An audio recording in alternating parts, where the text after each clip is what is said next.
All right, guys. Well, welcome to episode 7 of the Betterment Blueprint with me, your host, Deshaun Fernando. And today we're going to be covering a topic, a little bit of a heavier topic, but one that is very near and dear to my heart. And that is the topic of loneliness. I want to talk to you today about loneliness, not from a place of I'm a life coach and I know about this and you should listen to me, but because loneliness has been a very real and a very important part of my history. The city that I live in now, which is Austin, Texas, I've only been in for about 2 years. And before I moved here, I always lived with somebody. I lived with my family, or I lived with my best friend during college. And I've always had people around me. And moving here was the first time where I decided to take a leap and just live by myself. Because that had always been the dream. The dream had always been to live in Austin, Texas, with a dog in a studio apartment by myself. And I've done that, and I decided I'm not really ready for a dog right now, but I'm living by myself in a studio apartment in Austin, Texas. And it's been awesome. But it really brings that issue of loneliness to a head, right? Because guaranteed 6 to 10 hours a day, I'm at home by myself, right? If you have a roommate or if you live with your family, you kind of have built-in social interaction, whether you want it or not, is going to be there. But when you live by yourself, you got to be really intentional about seeing people. And the baseline is just being alone. But realistically, if I'm being completely honest, loneliness is something that I struggled with long before I moved to Austin. It's been a very, what's the word? It's been a companion of mine, ironically enough, ever since I was a kid. And so that's why I wanted to talk about it, because I know it's not something that I'm alone in feeling, no pun intended. And I think that I've always found it valuable when other people share their stories, and so I thought, why not share mine too? Before we get into storytelling, though, I did want to just spend 1 minute defining loneliness, because when I stumbled upon the correct definition for loneliness, it totally changed my life, because it took me from, when you don't have the right definition for something, when you have not accurately defined the problem, it's really, really hard to solve it, right? It's like throwing yourself against a brick wall. You have to know what it is the actual issue is. And I always thought that loneliness was caused by not having people around to talk to. And I think that for the most part, that is, kind of like the general working definition. Loneliness is like secondary or a part of just like being alone. When no one's around you, you feel lonely.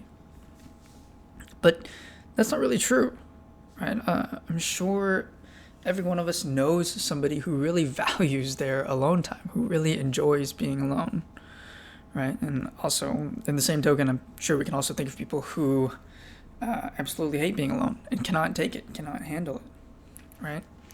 And I think about it, and I can't remember exactly when I figured it out. Maybe I was reading a book or watching a video, or maybe I just kind of came to understand it. I think someone told me, and it really put it into perspective for me. Loneliness is not about not having people around. It's not about feeling alone. Ironically, loneliness is all about connection, or more specifically, the lack of connection. And when you are lacking in connection, whether that be in connection to yourself or in connection to other people, that is when you feel loneliness. It's a feeling of disconnection, plain and simple. And more than just figuring out that loneliness has to do with connection it's really, really important to figure out what type of connection you're missing. Because if you feel in disconnection with yourself, then surrounding yourself with people, no matter how fun they are, no matter how cool they are, no matter how much you love them and they love you, is not going to make you better. It's not going to solve your problem. You might feel better for a little bit while they're around, as they serve as a welcome distraction from your own feelings, but eventually they're going to have to leave. And eventually you'll be left with the same problem because you never really solved it. Because your issue had nothing to do with anyone else. It had to do with you and your own connection to yourself. On the other hand, sometimes we feel perfectly good and in connection with ourselves. And the issue is we were out of connection with other people, because the fact of the matter is that human beings are built to be social. We have been conditioned to be social. We have evolved to be social.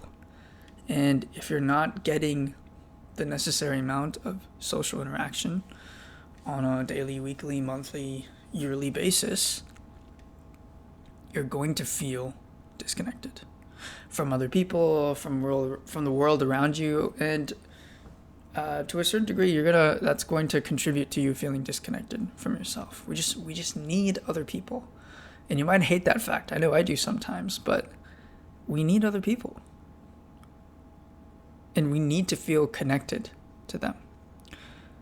So, just the key takeaway here is that the true, actual working definition of loneliness is a lack of connection. And when you properly identify the source of that lack of connection, whether that's internally to yourself or externally to other people, then you can properly diagnose it and properly address it and properly stop feeling lonely.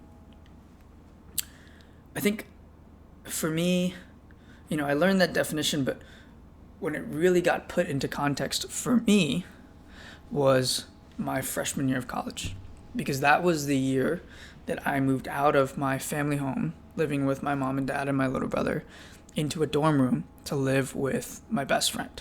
And it was just for 1 year, just a temporary arrangement, just to get that college experience, because I grew up and lived in the same town that I eventually went to college in.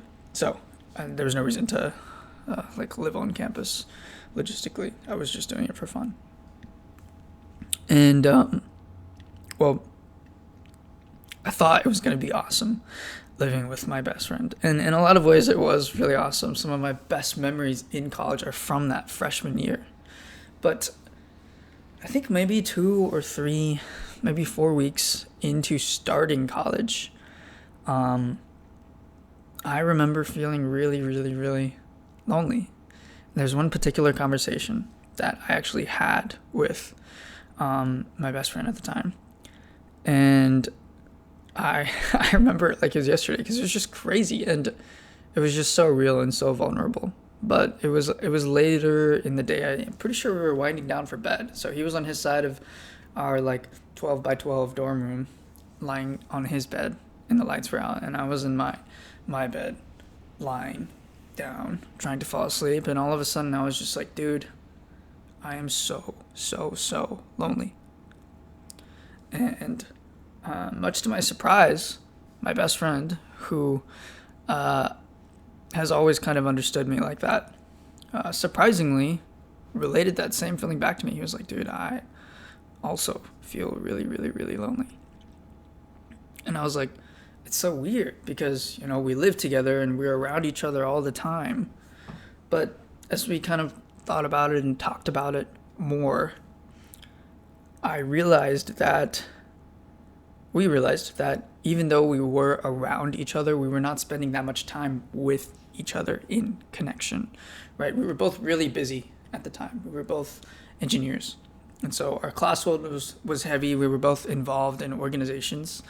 And even though we often joined the same organizations, again, as we weren't really focusing on each other, we were just doing the same or participating in the same contexts together, which is good, but is not really going to help you feel all that connected to somebody. And yeah, just that night, we just both confessed that we were just super lonely. And that like freshman year of college was not turning out to be the greatest experience ever that we thought it would be. But thankfully, we found a solution. We were just like, all right, we're not really the partying type, so we're usually free Friday evenings. We don't have anything to do the next morning, so we can stay up late. So how about every Friday after classes are over at like 6, from 6 to 9 or 6 to 10 or whatever, however we're feeling, we're just going to spend that time together, actually in friendship, like actually hanging out, actually talking to each other, actually catching up with each other, getting to know each other better. The stuff you just like kind of naturally did when you were friends when you were younger, that for whatever reason, once you get older, you just kind of have to be a little bit more intentional about. And, thankfully he agreed. He was super down for it. And that's what we went on to do. And so every Friday, we would always meet up. Usually we'd start in our dorm rooms, and we would like go to IHOP and, just eat and hang out and just hijinks and play pranks on other people in the dorm. And, that Friday tradition of hanging out led to just like some of the greatest memories and really turned that freshman year around for me, for sure. And I have a strong feeling that if you were to ask him, he would say the same thing. But it's just such a stark example of how I was surrounded by people all the time. And I lived with my best friend of all time. And I still felt lonely. I still felt like nobody got me and that I had nobody. And, to some degree, I'm pretty sure we can all relate to that feeling. And so, all that to say that you've got to be mindful and you've got to be careful about, what is causing the loneliness. And the more accurately you properly diagnose the loneliness, where it's coming from, the more accurately and the quicker and the more successfully you'll be able to fix it. So, with that being said, I also, I just wanted to emphasize that loneliness is a totally natural feeling. Like, there's nothing wrong with you or wrong with me for experiencing it. Because no matter who you are, no matter what your social status is, no matter what your economic status is, no matter how many friends you have, no matter how much of a loner you are, you're going to feel lonely at some point in your life. I promise. I guarantee. I stake my life on it. Right? You will feel lonely at some point. And if for some freakishly weird reason you haven't yet, I promise you it's coming. I promise you it's coming. And again, I want to emphasize there's nothing wrong with you for feeling that way. That is a natural part of the human experience, and it's unavoidable. You should not try to avoid it. I think the best way to approach loneliness is like a tire pressure indicator, which sounds kind of stupid, but hear me out, right? You're driving, down the road, and maybe you hear a little ding from your dashboard, or you look down at your dashboard and you notice the little tire symbol on your dashboard, which if you don't know what that looks like, you should look it up, because I had a tire pressure indicator on my car for a long time before I realized what it actually stood for. But when you get that tire pressure indicator, you're not like, oh, this freaking car, this like no good piece of trash, like this thing sucks, like blah, like no, it's just like that's how tires work, right? You use them, and with time, like they just lose air, and you just got to fill them up. It's no big deal. You just fill them up, and then you move on with your life. And as long as you make sure to fill them up whenever they need filling, you're good. You can get wherever you need to go, right? I mean, as I'm talking about this, an even better example, honestly, is just the gas tank. Like, you use gas, and whenever the gas tank indicator comes up, like, maybe you're like, I need to go get gas. Like, it's kind of annoying. Like, it's not the most convenient thing in the world, but it's just a part of having a car. Like, you're going to have to get gas. Even if you're, like, one of those people who has an electric car or whatever, like, you still got to charge your battery. Like, there's no getting away from it. And loneliness is the same thing. Okay? Like, you're going to feel lonely. It's just an indicator that something is amiss. Okay? Something is wrong. And it's your job to figure that out. It's your responsibility to sit with yourself and figure out, why do I feel lonely? Because it's not always the same reason, right? And this part is tough. I'm not going to lie. Sitting with your emotions is something that has taken a lifetime to even begin to master. And it will probably take the rest of my lifetime to master, if ever. But I'm definitely better at it than I was when I was younger. And if there's anything that I could say that helps in understanding your emotions, the one thing that I can guarantee you will help you understand why you feel the way that you do is by creating stillness.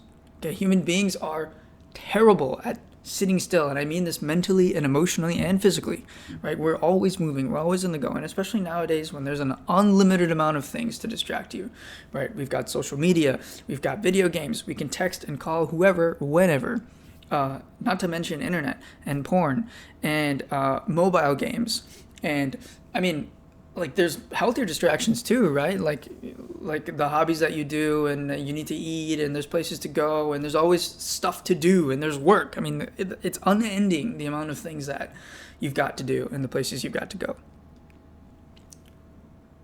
And so stillness is not a normal thing anymore that human beings experience. You really have to be intentional about creating stillness in your life, because most of us, from the moment we wake up to the moment we go to sleep, we are on the go, right?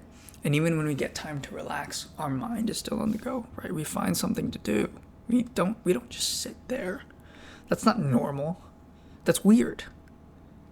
But it's so helpful, because it's the only time we can really tune in to our emotions. And I don't want to overstate how difficult this can be sometimes. Right? This is really, really tough. Sometimes even knowing that, I'm a human being and my brain doesn't like to be still. And when I'm feeling really strong emotions and I know that all I need to do is I just need to create some stillness so I can process these feelings, so I can stop feeling this way, I'll go days, I'll go weeks avoiding that moment where I finally sit with my emotions and they hit me, right? And sometimes it's anger, sometimes it's sadness, sometimes it's loss. This is just a part of me and being me, right? Sometimes I have really strong feelings. And creating stillness is the only way I ever get to have some peace. And it's only recently that I've learned to really, really, really be disciplined and intentional about it. And I think, I also can't remember who told me this one, but it also really, really changed my perspective about this whole avoiding discomfort, especially emotional discomfort thing. Okay. And the idea is, it goes like this. It's very simple.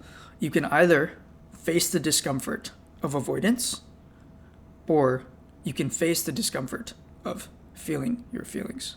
But you cannot avoid discomfort. One way or the other, it's going to come. You're going to feel it. So you might as well choose the productive version over the unproductive version. Okay, you can spend weeks and months and years even avoiding feeling your feelings, but you're going to be miserable the whole time. You're never really going to be able to relax. Every time you get a quiet moment, your mind is going to go to it. You're going to be ruminating. You're going to be stressed. You're going to be anxious. So in trying to avoid discomfort, we're not really avoiding it. We're avoiding a particular kind of discomfort that we're particularly afraid of feeling. And again, I don't want you to feel bad. I know I don't really feel bad for the fact that I have these feelings. I think I've more or less come to terms with the fact that this is just a part of being a human being. But I'll be the first to admit that I still suck at creating that stillness. But every time I do, I am always thankful for those moments. And, I mean, it will be uncomfortable when you finally face those emotions, when you finally face the loneliness, which is, I guess, the context that we're talking about right now, but really this goes for anything.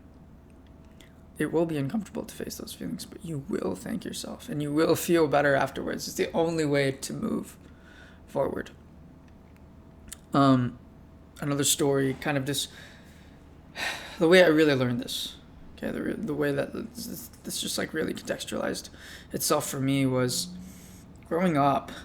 I mean, you can ask my parents. I've always been a very gregarious person.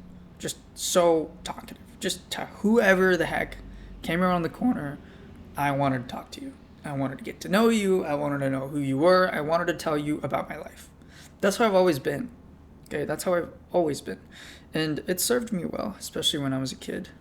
It was a little dangerous when I was a really little kid, but as I got older, it really helped me make friends. So I was never without friends.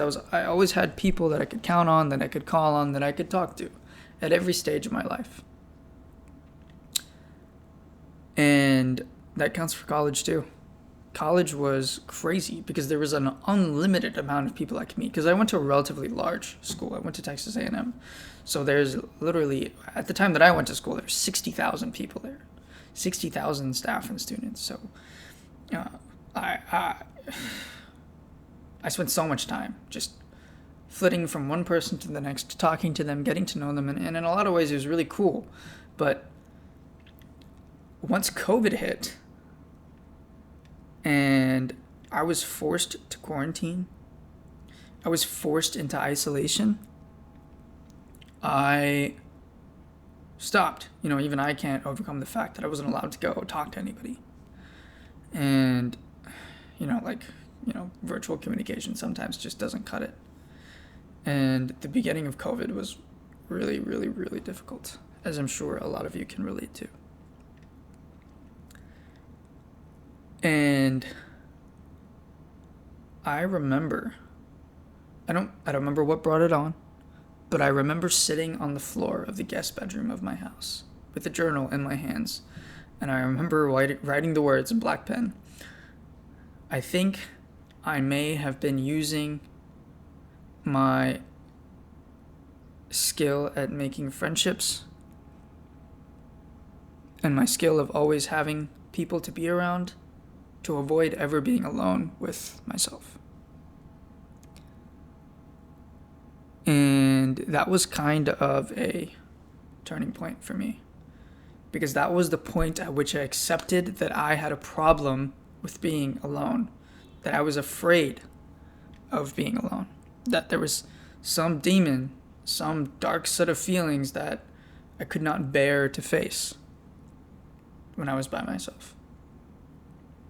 And that started a 10 is, I guess, a bit long, because that was at college, which was 8 years ago. So from then to now, an 8-year-long journey of learning to love being alone, of learning to enjoy my own company. And it has been so difficult and so brutal at times, but it has also been so validating and so much fun. And being I wouldn't say I'm totally on the other end of it, but I have really come to enjoy my own personality and my own company. And, coming to Austin to live by myself in my 500 square foot apartment, my own little kingdom, where it's always just Tashawn land all the time. It's been really special. It's been really great. And I know that at some point my time here will come to an end, right? This period of just being single, of just being by myself, of getting to do whatever the heck I want, whenever the heck I want to. It's a fleeting time. And it's crazy to look back at my 21-year-old self and see how afraid I was of being alone, and looking at myself now and seeing how much I love being alone, how many of the activities and the way I spend my life the majority of the time is by myself. And that's how I prefer it. That has been really, really lovely, right? And, of course I have friends and I spend time with them too, and I really value that time too. But the time by myself is something I actively strive to protect and to create and to nurture. And it's really changed my relationship with myself. And so, all that to say that there's hope, okay?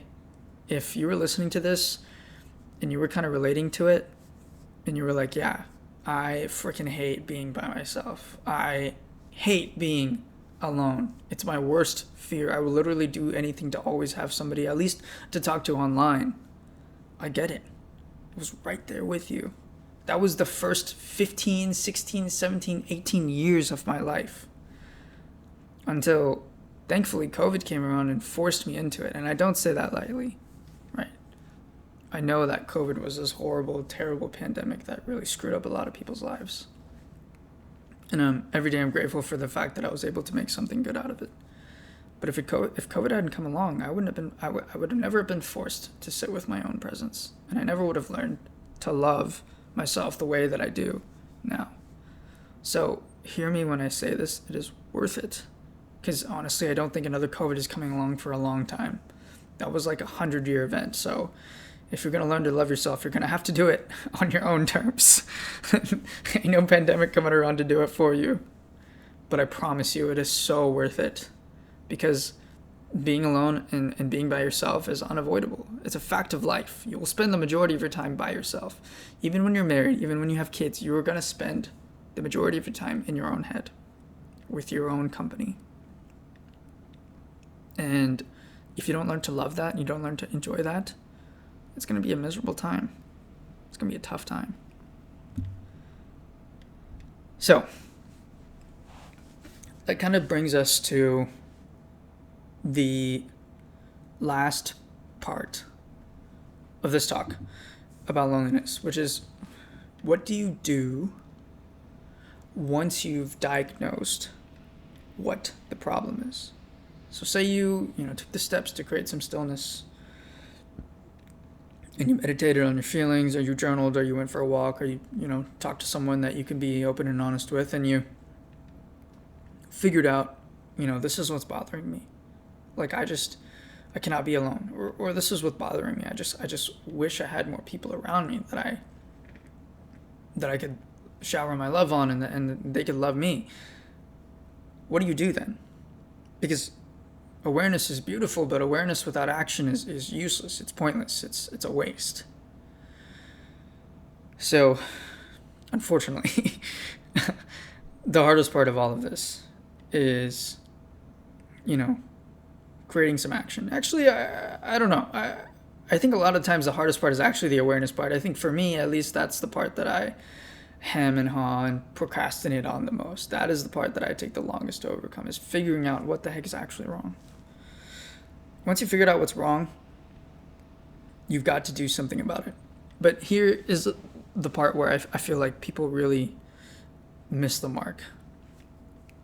When you figure out why you're feeling so lonely, don't just create this one-time fix. Maybe you want to be around more people. Don't just call your friend up and talk to them, because, that will help. But that's only going to help for a little bit, right? You were feeling lonely for a reason. Whatever the way your life is right now created the conditions for you to feel lonely, for you to feel disconnected, whether that's with yourself or with other people.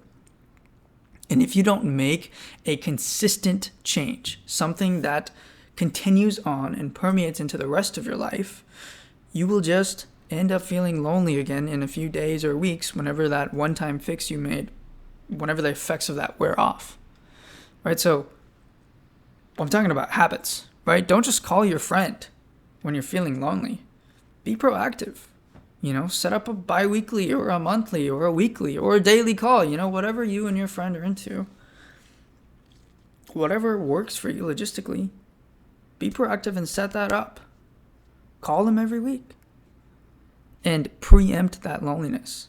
If you realize that not talking to your bestest friends at least once a week, you start to feel lonely and disconnected, then make sure to talk to them ahead of time. Schedule that in. Okay? Same thing, like with whatever problem it is that you're facing, right?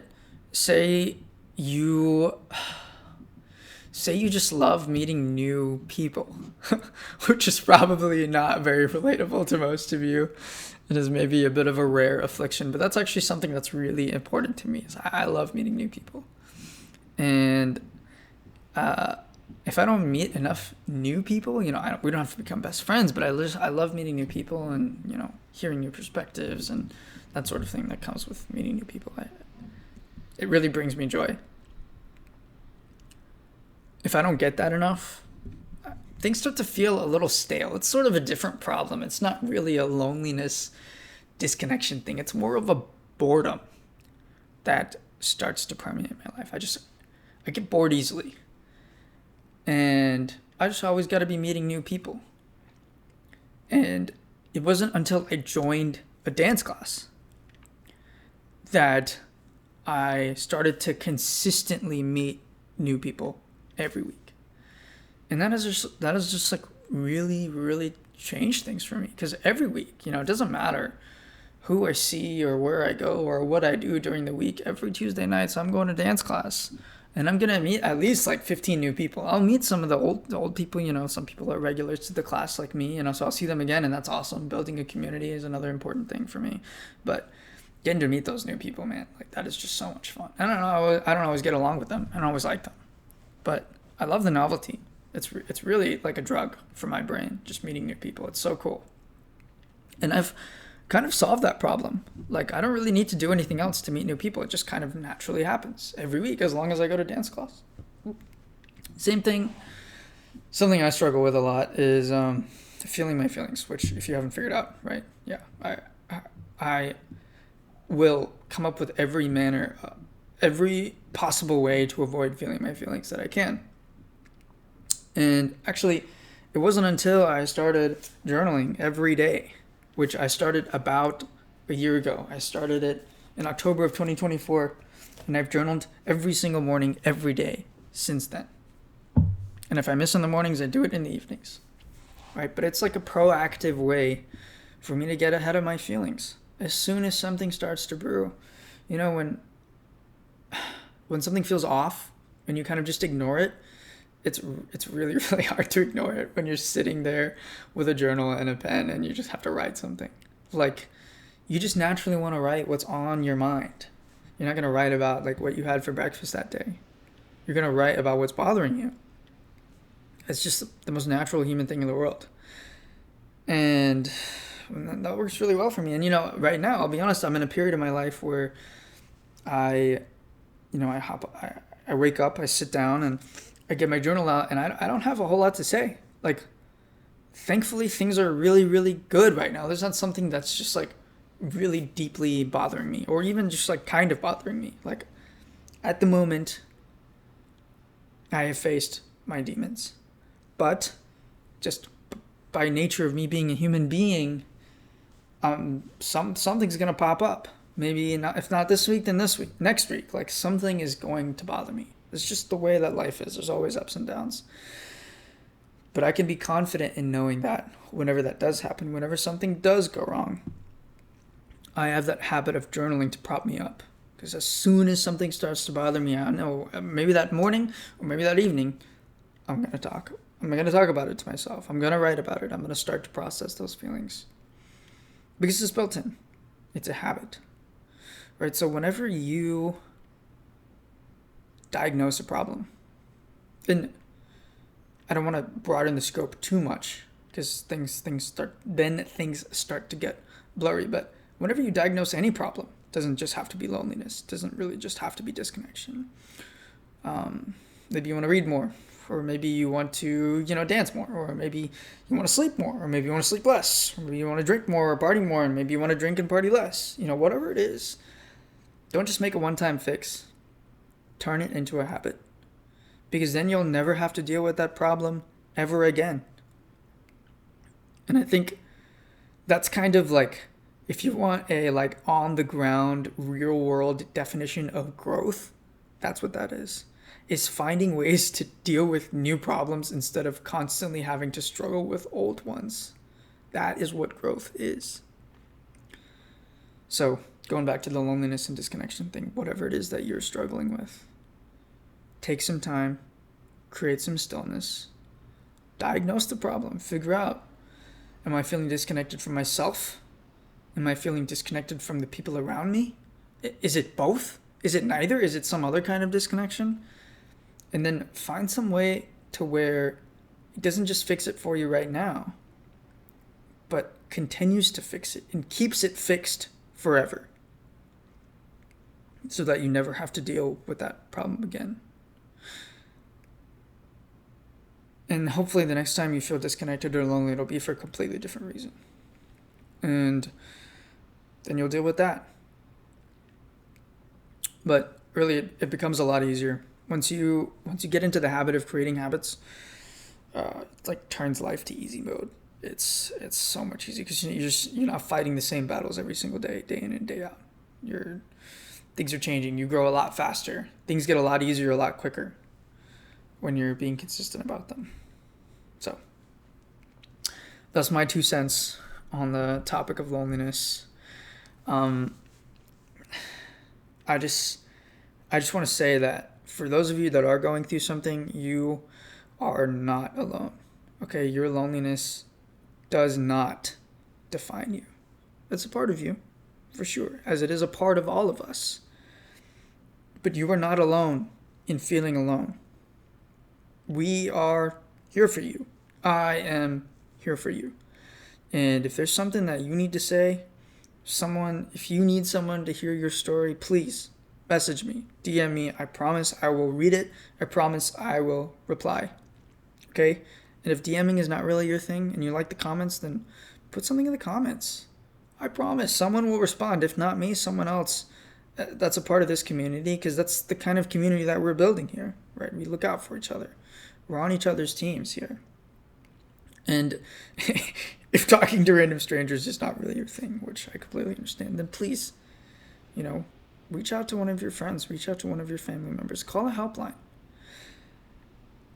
Find someone to listen to you. And, I hope that things get better for you. I really do. And,